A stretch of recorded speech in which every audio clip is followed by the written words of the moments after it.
నమస్తే, welcome to city news. రాజధాని అమరావతికి చట్టబద్ధత కల్పించాలని కోరుతూ తీర్మానం చేసేందుకు రాష్ట్ర శాసనసభ శనివారం ప్రత్యేకంగా సమావేశమైంది. ఉదయం సభ ప్రారంభం కాగానే తీర్మానాన్ని సీఎం చంద్రబాబు ప్రవేశపెట్టారు. తీర్మానాన్ని ఆమోదించాక కేంద్రానికి పంపనున్నారు. ఆంధ్రప్రదేశ్ శాశ్వత రాజధానిగా అమరావతిని గుర్తిస్తూ ముఖ్యమంత్రి నారా చంద్రబాబు నాయుడు శాసనసభలో చారిత్రాత్మక తీర్మానాన్ని ప్రవేశపెట్టారు. రాష్ట్ర సమగ్ర అభివృద్ధికి అమరావతిపై స్పష్టమైన మరియు స్థిరమైన నిర్ణయం తీసుకోవడం అత్యవసరమని ఈ సందర్భంగా ఆయన అభిప్రాయపడ్డారు. రాజధాని అమరావతికి పూర్తి స్థాయి చట్టబద్ధత కల్పించాలని, భవిష్యత్తులో ఎటువంటి అడ్డంకులు ఎదురుకాకుండా అవసరమైన అన్ని రక్షణాత్మక చర్యలు తీసుకోవాలని కేంద్రాన్ని కోరుతూ ఈ తీర్మానం రూపొందించారు. ముఖ్యంగా ఆంధ్రప్రదేశ్ పునర్విభజన చట్టంలోని సెక్షన్ 5(2)కు తగిన సవరణలు చేయడం ద్వారా రాజధాని విషయంలో శాశ్వత ప్రతిపాదికన స్పష్టతను, స్థిరత్వాన్ని కల్పించవచ్చని ముఖ్యమంత్రి తీర్మానం ద్వారా సభకు వివరించారు.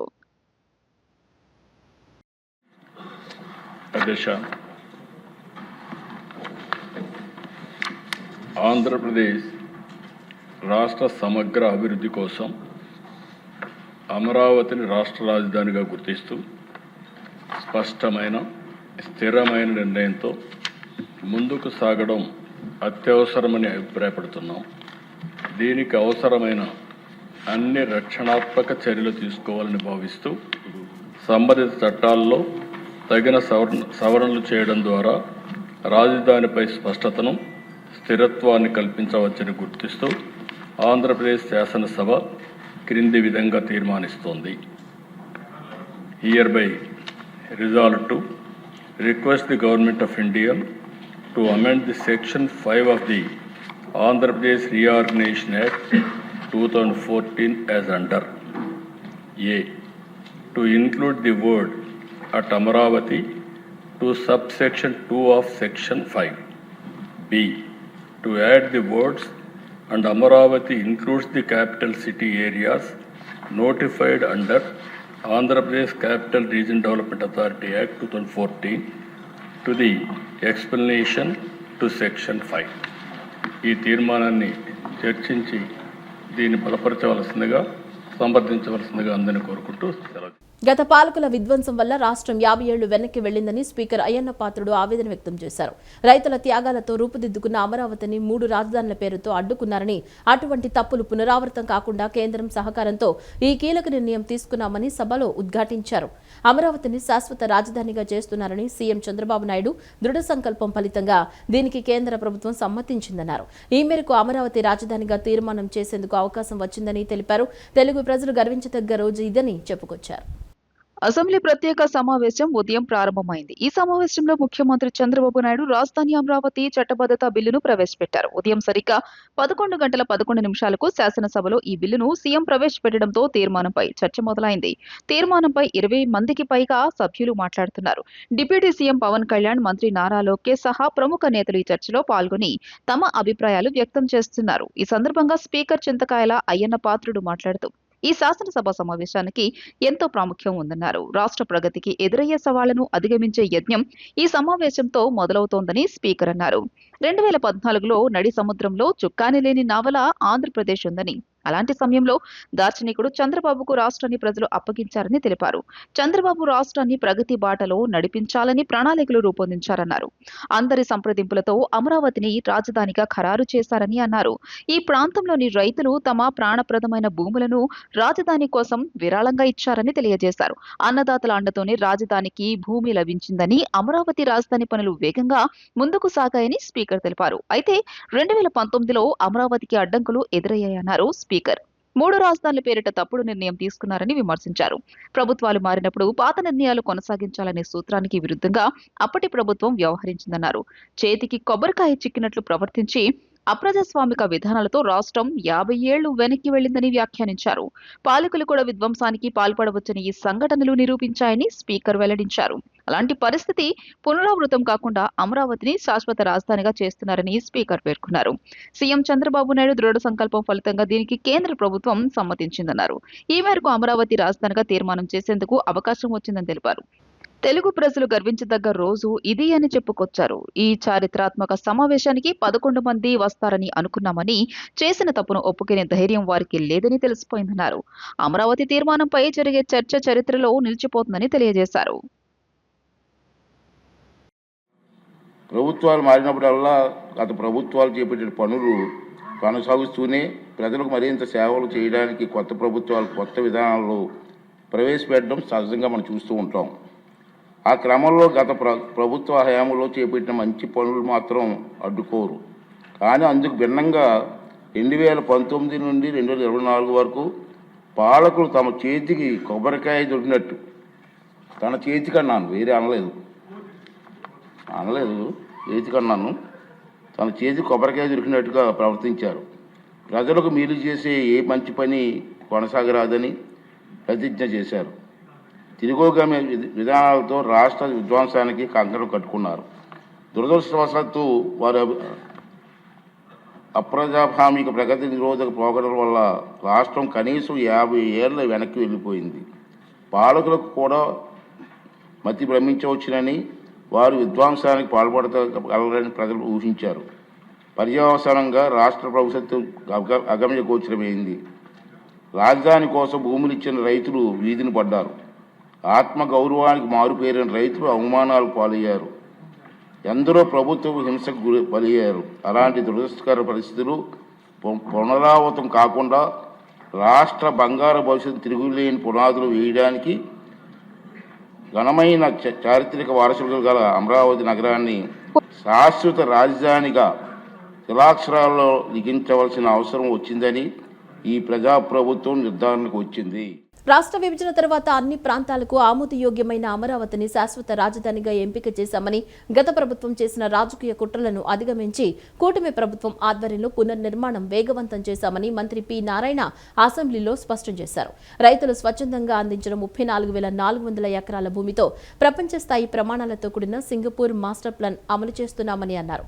అమరావతిని ప్రపంచంలోని టాప్ 5 నగరాల్లో ఒకటిగా అజరామరంగా తీర్చిదిద్దడమే తమ లక్ష్యమని ఆయన ప్రకటించారు. మంత్రి నారాయణ ఆంధ్రప్రదేశ్ శాశ్వత రాజధానిగా అమరావతిని ప్రతిపాదిస్తూ ముఖ్యమంత్రి చంద్రబాబు నాయుడు ప్రవేశపెట్టిన తీర్మానంపై పురపాలక సిఆర్డీఏ శాఖ మంత్రి పి నారాయణ శాసనసభలో సుదీర్ఘంగా ప్రసంగించారు. రాష్ట్ర విభజన తర్వాత రాజధాని లేని లోటుని తీర్చేందుకు ప్రజలకు పరిపాలనను చేరువ చేయాలనే లక్ష్యంతోనే అమరావతి నిర్మాణానికి శ్రీకారం చుట్టామని ఆయన స్పష్టం చేశారు. శివరామకృష్ణన్ కమిటీ ప్రజాభిప్రాయ సేకరణలో మెజారిటీ ప్రజలు విజయవాడ, గుంటూరు మధ్యే రాజధానిని కోరుకున్నారని, అన్ని ప్రాంతాలకు మధ్యలో ఉండి రవాణా సౌకర్యాలు మెరుగ్గా ఉన్నందున అమరావతిని ఎంపిక చేశామని వివరించారు. ప్రపంచంలోనే ఎక్కడా లేని విధంగా ల్యాండ్ పూలింగ్ ద్వారా కేవలం 58 రోజుల్లోనే 29,966 మంది రైతులు 34,400 ఎకరాల భూమిని స్వచ్ఛందంగా ఇచ్చారని మంత్రి గుర్తు చేశారు. భూములిచ్చిన రైతులకు నివాస, వాణిజ్య స్థలాలతో పాటు వార్షిక కౌలు చెల్లిస్తూ ప్రభుత్వం అండగా నిలిచిందని తెలిపారు. సింగపూర్ ప్రభుత్వం అందించిన మాస్టర్ ప్లాన్ ప్రకారం అమరావతిని ప్రపంచంలోని టాప్ 5 నగరాల్లో ఒకటిగా తీర్చిదిద్దేందుకు 2014-19 మధ్య 41,170 కోట్ల రూపాయలతో పనులు చేపట్టామని పేర్కొన్నారు. అయితే గత ప్రభుత్వం రాజకీయ కుట్రతో అమరావతిని ధ్వంసం చేసిందని మంత్రి నారాయణ మండిపడ్డారు. 3 రాజధానుల పేరుతో రైతులను, మహిళలను చిత్రహింసలకు గురిచేశారని, సిఆర్డీఏ చట్టాన్ని రద్దు చేసి నిర్మాణాలను నిలిపివేశారని ఆరోపించారు.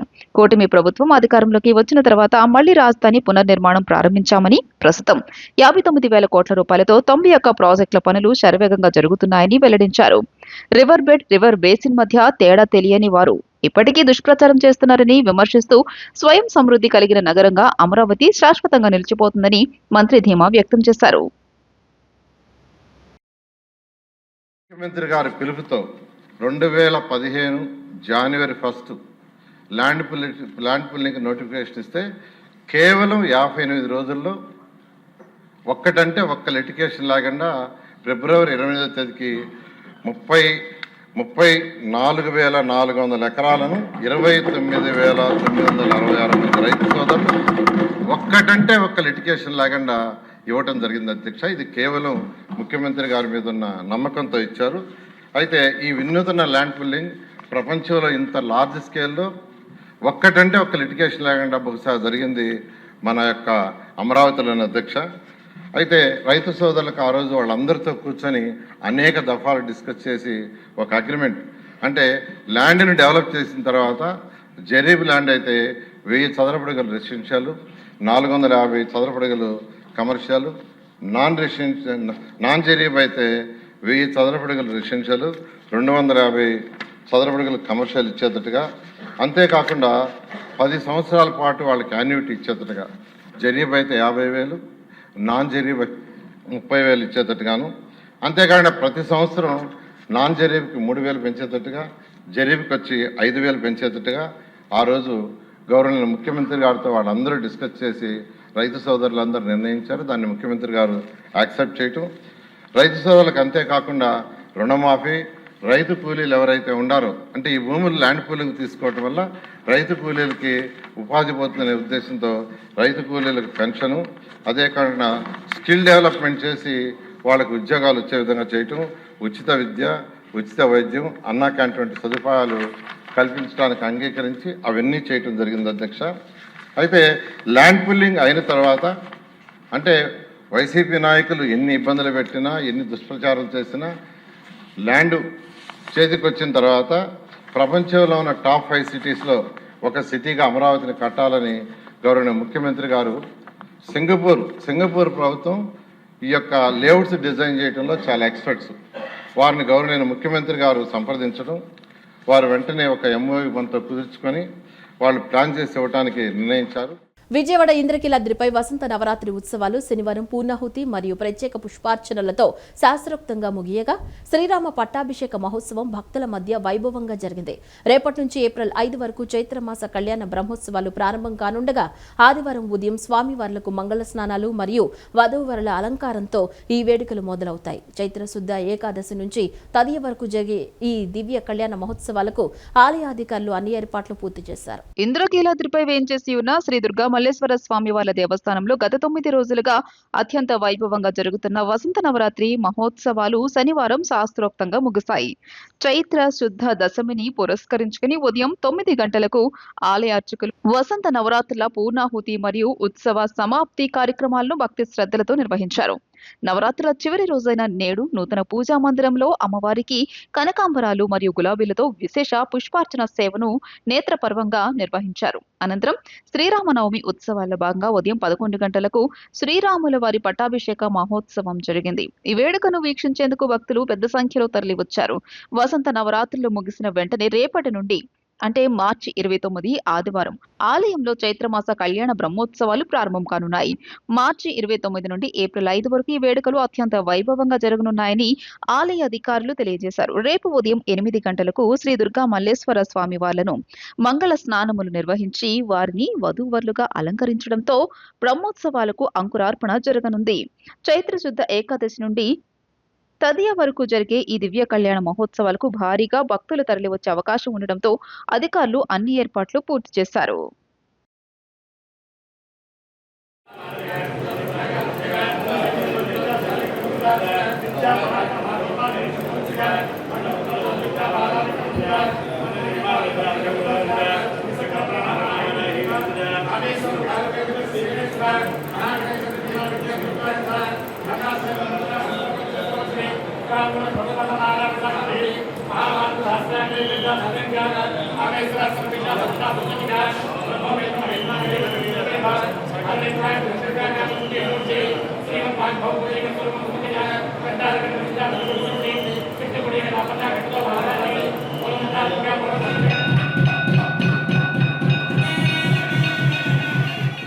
మార్కాపురం బస్సు ప్రమాదాన్ని రాజకీయాలకు వాడుకుంటూ వైకాపా వాళ్లు సాక్షి మీడియా విష ప్రచారం చేస్తున్నాయని రాయదుర్గం ఎమ్మెల్యే కాల్వ శ్రీనివాసులు ధ్వజమెత్తారు. సమాచారం అందుకున్న 10 నిమిషాల్లో ఘటనా స్థలానికి మొదటి అంబులెన్స్ చేరుకుందన్నారు. 24 నిమిషాల్లో 2వ అంబులెన్స్, 2 నిమిషాల్లో 3వ అంబులెన్స్ చేరుకున్నాయని స్పష్టం చేశారు. బాధితులకు అండగా ఉండాల్సింది పోయి అంబులెన్స్లు రాలేదు, వైద్యం అందలేదంటూ ప్రభుత్వంపై బురద జల్లడమే లక్ష్యంగా వైసీపీ సామాజిక మాధ్యమ విభాగం తప్పుడు ప్రచారం చేస్తోందని దుయ్యబట్టారు. రాయవరం బస్సు ప్రమాదంపై వైకాపా చేస్తున్న విమర్శలను ఎమ్మెల్యే కాల్వ శ్రీనివాసులు తీవ్రంగా ఖండించారు. ఈ దుర్ఘటనలో 14 మంది మరణించడం అత్యంత బాధాకరమని, ఇలాంటి సమయంలో బాధితులకు అండగా ఉండాల్సింది పోయి ప్రభుత్వంపై బురద జల్లడమే లక్ష్యంగా వైకాపా సోషల్ మీడియా విభాగం విష ప్రచారం చేస్తుందని ఆయన మండిపడ్డారు. ప్రమాదం జరిగిన వెంటనే ప్రభుత్వ యంత్రాంగం వేగంగా స్పందించిందని, సమాచారం అందిన 10 నిమిషాల్లోనే మొదటి అంబులెన్స్ ఘటనా స్థలానికి చేరుకుందని ఆయన గణాంకాలతో వివరించారు. మొత్తం 24 మంది క్షతగాత్రులకు సకాలంలో చికిత్స అందించి ప్రాణాలు కాపాడామని, గత ప్రభుత్వ హయాంలో కంటే ప్రస్తుతం అత్యధికంగా 768 అంబులెన్స్లు అందుబాటులో ఉన్నాయని స్పష్టం చేశారు. ప్రతి మరణంలోనూ రాజకీయం వెతుక్కోవడం వైకాపా నాయకుల వికృత మనస్తత్వానికి నిదర్శనమని గతంలో కర్నూలు కావేరీ బస్సు ప్రమాదం సమయంలోనూ ఇలాగే అబద్ధాలు ప్రచారం చేశారని ఆయన గుర్తు చేశారు. అంబులెన్స్లు రాకకు సంబంధించి కాల్ డేటాతో సహా అన్ని ఆధారాలు ఉన్నాయని, ఇన్ని సాక్ష్యాలు ఉన్నా నిస్సిగ్గుగా అసత్యాలను వండి వారిస్తున్నారని ధ్వజమెత్తారు. వైకాపా ఒక రాజకీయ పార్టీలా కాకుండా అరాచకవాదుల గుంపులా వ్యవహరిస్తోందని, సాక్షి మీడియా ద్వారా ప్రజలను అయోమయానికి గురి చేయాలని చూస్తుందని విమర్శించారు. బాధ్యత గల ప్రతిపక్షంగా ఉండాల్సింది పోయి ఇలాంటి నీచ రాజకీయాలకు పాల్పడడం రాష్ట్ర శ్రేయస్సుకు మంచిది కాదని, ప్రజలు వీరి పోకడలను గమనించి గత ఎన్నికల్లో తగిన బుద్ధి చెప్పారని కాలువ శ్రీనివాసులు హెచ్చరించారు. రాష్ట్రంలో ఎక్కడైనా అనుకోని దురదృష్ట సంఘటనలు జరిగితే గోతికాడ గుంటనక్కలాగా కాచుకొని ఉండే వైసీపీ నాయకులు, దానికి సంబంధించిన సోషల్ మీడియా విభాగం విపరీతమైన విషప్రచారం చేయడం అలవాటుగా మార్చుకుంది. ఎవరైనా మన శత్రువుల ఇళ్లలో అనుకోని దుర్ఘటన జరిగితే అయ్యో పాపం అనే మనస్తత్వం మనది. ఈ రాష్ట్రంలో రాజకీయ కార్యకలాపాలు సాగిస్తున్న ఒక పార్టీ ఎంతమాత్రం బాధ్యత లేకోకుండా ప్రజలకు వనగూడిన నష్టాలను కానీ, కష్టాల్లో ఉన్నప్పుడు వారి పట్ల చూపించాల్సిన సానుభూతి కానీ వైసీపీ నుంచి వ్యక్తం కావడం లేదు. కాకపోగా అలాంటి దురదృష్టకర సంఘటనలపైన దుష్ప్రచారం విచ్చలవిడిగా సాగిస్తూ ఉంది. దాన్నే అలవాటుగా మార్చుకుంది. నిన్నటికి నిన్న రాయవరం సమీపంలో జరిగిన బస్సు ప్రమాదంలో 14 మంది దుర్మరణం పాలైతే దానిపైన కూడా వైసీపీ విషప్రచారం సాగిస్తూ ఉంది. అంబులెన్సులు సక్రమంగా పనిచేయడం లేదని, సకాలంలో రావడం లేదని, క్షతగాత్రులకు సరైన వైద్యము అందడం లేదని విపరీతంగా ట్రోల్స్ చేస్తూ ఉన్నారు. సోషల్ మీడియాలోనూ వాళ్ళ సొంత మీడియాలోనూ ప్రచారం చేస్తూ ఉన్నారు.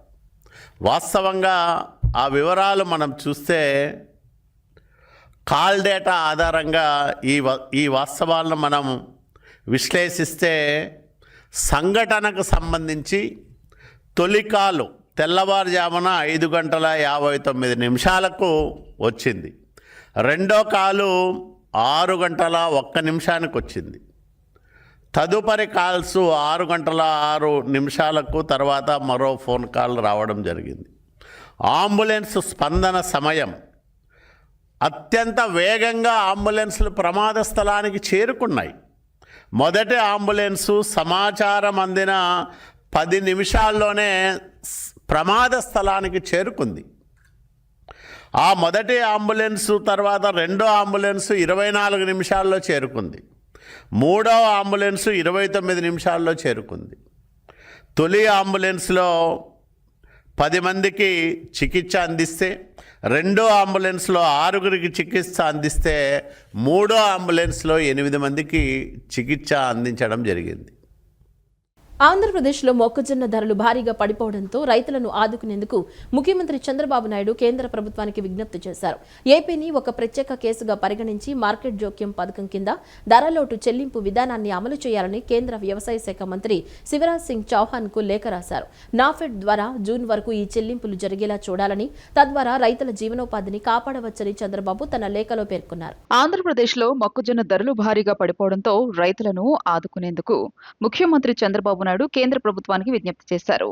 ఈ మేరకు కేంద్ర వ్యవసాయ శాఖ మంత్రి శివరాజ్ సింగ్ చౌహాన్ కు ఆయన లేఖ రాశారు. ప్రస్తుత రబీ సీజన్లో మొక్కజొన్న దిగుబడి విపరీతంగా పెరగడంతో మార్కెట్లో ధరలు కనీస మద్దతు ధర కంటే తక్కువగా ఉన్నాయని, దీనివల్ల రైతులు తీవ్రంగా నష్టపోయే ప్రమాదం ఉందని సీఎం ఆందోళన వ్యక్తం చేశారు. అందుకే ఏపీని ఒక ప్రత్యేక కేసుగా పరిగణించి మార్కెట్ జోక్యం పథకం కింద ధరలోటు చెల్లింపు విధానాన్ని అమలు చేయాలని కోరారు. సాధారణంగా ఈ పథకంలో కేంద్ర రాష్ట్ర ప్రభుత్వాలు 50:50 నిష్పత్తిలో నష్టాన్ని భరిస్తాయి. కానీ ఏపీ పరిస్థితుల దృష్ట్యా 100% నష్టాన్ని కేంద్రమే భరించాలని ఆయన విన్నవించారు. నాఫెడ్ ద్వారా జూన్ వరకు ఈ చెల్లింపులు జరిగేలా చూడాలని, తద్వారా రైతుల జీవనోపాధిని కాపాడవచ్చని చంద్రబాబు తన లేఖలో పేర్కొన్నారు. నూతనంగా ఏర్పడిన పోలవరం జిల్లా తొలి కలెక్టర్గా కె దినేష్ కుమార్ శనివారం బాధ్యతలు స్వీకరించారు. రంపచోడవరంలోని పీఎంఆర్సీ కార్యాలయంలో ఏర్పాటు చేసిన తన ఛాంబర్లో ఆయన అధికారికంగా బాధ్యతలు చేపట్టారు. ఈ సందర్భంగా జాయింట్ కలెక్టర్ బచ్చు స్మరణరాజ్ మరియు ఇతర ఉన్నతాధికారులు ఆయనకు శుభాకాంక్షలు తెలిపారు. ముఖ్యమంత్రి నారా చంద్రబాబు నాయుడు మార్గదర్శకాలకు అనుగుణంగా ప్రజలే ప్రథమం అనే నినాదంతో పారదర్శకమైన పాలన అందిస్తారని కలెక్టర్ స్పష్టం చేశారు. గిరిజన ప్రాంతాలపై దృష్టి, జిల్లాలోని గిరిజన ప్రాంతాల అభివృద్ధికి ప్రత్యేక ప్రాధాన్యత ఇస్తారని, ప్రజా సమస్యల పరిష్కారానికి వ్యక్తిగత బాధ్యత తీసుకుంటారని ఆయన హామీ ఇచ్చారు. కొత్త జిల్లా కావడంతో సవాళ్లు ఉన్నప్పటికీ అన్ని శాఖల సమన్వయంతో సమస్యలను అధిగమిస్తూ అభివృద్ధికి బాటలు వేస్తానని కలెక్టర్ పునరుద్ఘాటించారు. ఈరోజు నూతనంగా ఏర్పాటైనటువంటి పోలవరం జిల్లాకి జిల్లా కలెక్టర్గా బాధ్యతలు చాలా సంతోషంగా ఉంది, చాలా ఆనందంగా ఉంది. ఒక హిస్టారిక్ ప్రాజెక్ట్కి కలిగినటువంటి పేరుతోటి క్రియేట్ చేసినటువంటి డిస్ట్రిక్ట్లో చాలా ఛాలెంజెస్ ఉన్నాయి. అలాగే దాంతోపాటు చాలా ఆపర్చునిటీ ఉంది. సో కొత్త జిల్లా కాబట్టి చాలా సమస్యలు కూడా మనకి డెఫినెట్గా ఉన్నాయి. బట్ తప్పనిసరిగా ప్రభుత్వంతో ఉన్నటువంటి అధికారులు అందరితో కూడా కోఆర్డినేట్ చేసుకుంటాం, అలాగే ప్రజాప్రతినిధులతో కూడా కోఆర్డినేట్ చేసుకుంటాం. మనకు ఉన్నటువంటి జిల్లాలో ఉన్నటువంటి యూనిక్ సమస్యలన్నింటినీ కూడా సాల్వ్ చేయడం కోసం తప్పనిసరిగా ప్రయత్నిస్తాం. అలాగే గౌరవ ముఖ్యమంత్రి గారు చెప్పేటటువంటి పీపుల్స్ ఫస్ట్ నినాదంతో కొత్తగా ఏర్పడినటువంటి ఈ జిల్లాలో ప్రతి ఒక్కరం కూడా ప్రజా శ్రేయస్సు కోసం, అలాగే ప్రజల యొక్క సమస్యలు పరిష్కరించడం కోసం పనిచేస్తామని తెలియజేస్తాం. రాష్ట్రంలో విద్యుత్ శాఖ పరిధిలో అమలవుతున్న పనులను వేగవంతం చేయాలని ఇంధన శాఖ మంత్రి గొట్టిపాటి రవికుమార్ అధికారులకు ఆదేశించారు. నిర్దేశిత గడువులో లక్ష్య సాధనకు కట్టుదిట్టమైన చర్యలు తీసుకోవాలని అధికారులను ఆదేశించారు. వ్యవసాయ రంగానికి ప్రాధాన్యమిస్తున్న ప్రభుత్వం పెండింగ్లో ఉన్న వ్యవసాయ విద్యుత్ కనెక్షన్లన్నింటినీ వచ్చే సీజన్కు ముందే మంజూరు చేయాలని మంత్రి సూచించారు. రాష్ట్రంలో విద్యుత్ శాఖ పరిధిలో అమలవుతున్న పనులను వేగవంతం చేయాలని విద్యుత్ శాఖ మంత్రి గొట్టిపాటి రవికుమార్ అధికారులను ఆదేశించారు. అమరావతిలోని తన క్యాంపు కార్యాలయం నుంచి డిస్కంల సీఎండీలు ఉన్నతాధికారులతో ఆయన టెలికాన్ఫరెన్స్ నిర్వహించారు. CM Surya Ghar RDSS revamped distribution sector scheme PM Kusum పథకాల పురోగతిని సమీక్షించారు. ఎస్సీ ఎస్టీ వర్గాలకు ఉచితంగా అందిస్తున్న పీఎం సూర్యగర్ సోలార్ కనెక్షన్లపై ప్రత్యేక దృష్టి సారించి ప్రతి నియోజకవర్గంలోనూ ఏప్రిల్ 14 లోపు 2000 కనెక్షన్లు పూర్తి చేయాలని స్పష్టం చేశారు. నిర్దేశిత గడువులోగా లక్ష్య సాధనకు తగిన చర్యలు తీసుకోవాలని అధికారులను ఆదేశించారు. వ్యవసాయ రంగానికి ప్రభుత్వం అధిక ప్రాధాన్యతమిస్తోందని, పెండింగ్ లో ఉన్న వ్యవసాయ విద్యుత్ కనెక్షన్లన్నింటినీ వచ్చే సీజన్కు ముందే మంజూరు చేయాలని మంత్రి ఆదేశించారు. రైతులకు నిరంతరాయంగా విద్యుత్ సరఫరా అందించాలన్నారు. సీఎం చంద్రబాబు హామీ మేరకు ప్రజలపై విద్యుత్ ఛార్జీలు మోపకూడదన్న లక్ష్యంతో పనిచేస్తున్నామని, అందుకే 16,000 కోట్ల రూపాయల విద్యుత్ ఛార్జీల భారాన్ని ప్రభుత్వమే భరించేందుకు అంగీకరించిందని తెలియజేశారు. అమరావతి చట్టబద్ధతపై అసెంబ్లీ తీర్మానాన్ని స్వాగతించిన వైఎస్ షర్మిల రాజధాని నిధుల విషయంలో కేంద్రం చేస్తున్న మోసంపై కూటమి ప్రభుత్వాన్ని నిలదీశారు. విభజన చట్టంలోని సెక్షన్ 94(3) ప్రకారం కేంద్రం నుంచి నిధులు హక్కుగా రాబట్టకుండా కేవలం అప్పులతో సరిపెట్టుకోవడం రాష్ట్రానికి నష్టమని విమర్శించారు. 1,00,000 కోట్ల నిర్మాణ భారాన్ని ప్రజలపై వేయకుండా కేంద్రంపై ఒత్తిడి తెచ్చేలా తీర్మానం చేయాలని ఆమె డిమాండ్ చేశారు. APCC chief YS Sharmila Reddy Twitter వేదికగా కూటమి ప్రభుత్వంపై ప్రశ్నల వర్షం కురిపించారు. అమరావతి చట్టబద్ధత కోసం అసెంబ్లీలో తీర్మానం చేయడం, సెక్షన్ 5 సవరణకు కేంద్రాన్ని కోరడం వంటి చర్యలు హర్షణీయమని పేర్కొంటూనే విభజన చట్టంలోని కీలక అంశాలను ప్రభుత్వం విస్మరిస్తోందని ఆమె విమర్శించారు. షర్మిల ప్రధానంగా సెక్షన్ 94(3) అంశాన్ని ప్రస్తావించారు. రాజధాని నిర్మాణానికి అవసరమైన నిధులు పూర్తిగా కేంద్రమే ఇవ్వాలన్న నిబంధన ఉన్నప్పటికీ దానిపై చంద్రబాబు ప్రభుత్వం ఎందుకు మౌనంగా ఉందని ప్రశ్నించారు. సెక్షన్ 5 సవరణపై ఉన్న శ్రద్ధ రాజధాని నిధుల రాబట్టడంపై ఎందుకు లేదని నిలదీశారు. గతంలో మోదీ ఇచ్చిన చెంబుడు నీళ్లు తట్టెడు మట్టితోనే సరిపెట్టుకుందామా, లేక కేంద్రం ఇచ్చే అప్పుల కోసం రాష్ట్ర ప్రజలపై 1,00,000 కోట్ల భారాన్ని మోపుదామా అని ఆమె ఘాటుగా స్పందించారు. విభజన చట్టానికి కేంద్రం తూట్లు పొడుస్తుంటే నిధుల సాధనపై అసెంబ్లీలో తీర్మానం ఎందుకు చేయలేదని ప్రశ్నిస్తూ దీనిపై కూటమి ప్రభుత్వం ప్రజలకు స్పష్టమైన సమాధానం చెప్పాలని డిమాండ్ చేశారు. మచిలీపట్నం పట్టణంలో విషాదకర సంఘటన శుక్రవారం అర్ధరాత్రి వెలుగులోకి వచ్చింది. పోతేపల్లి శ్రీనగర్ కాలనీలో నివాసం ఉంటున్న నర్రా రూతమ్మ మరణించి 5 రోజులైనా ఈ విషయం బయటకు తెలియకుండా ఉండటం స్థానికులను కలవరపరిచింది. మృతురాలి కుమార్తె సుమతి మతిస్థిమితం లేకపోవడంతో తల్లి మృతదేహాన్ని ఇంట్లోనే ఉంచి ఎవరికీ సమాచారం ఇవ్వలేదు. ఇంటికి వచ్చిన వారిపై రాళ్లు విసురుతూ అల్లరి చేయడంతో స్థానికులు అప్రమత్తమయ్యారు. ఈ విషయం తెలిసిన వెంటనే స్థానికులు మీడియాకు సమాచారం అందించారు. సంఘటనా స్థలానికి చేరుకున్న మీడియా ప్రతినిధులు పరిస్థితిని పరిశీలించి వెంటనే పోలీసులకు సమాచారం ఇచ్చారు. సమాచారం అందుకున్న తాలూకా పోలీసులు సంఘటనా స్థలానికి చేరుకుని పరిస్థితిని అదుపులోకి తీసుకుని విచారణ చేపట్టారు. ఈ వార్తలు ఇంతటితో సమాప్తం. నమస్కారం.